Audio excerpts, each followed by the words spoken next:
bunu geçmek aldık. Üçüncü mümkün peygamber ayeti. Men kâme leyletul kadri imanen ve ihtisaben gufira lahu ma taqaddama min zembi. Kim Kadir gecesinde Allah Teala'nın yıktığına uçup Kadir vakti gecesinde iman getirip Allah Teala'nın sorumlu ümit kılıp Kadir gündür dostu anın vakti günü ötesidir. Bu ayette imamlar var. Kabul bu. Yerde imamlar kaysa.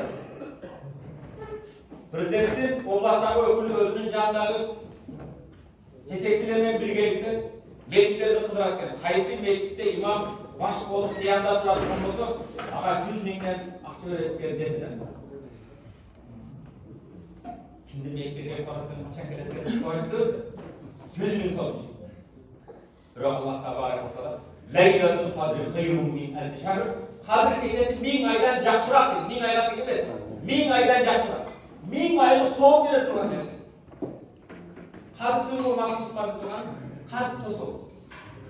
Kadir gecesinde ECC gelir başka dua var. Duada Ayşe Nevz'den Peygamber Aleyhisselam'dan Ayşe Nevz suresi ya Resulallah Kadir tüm şu tünekleri bir tasam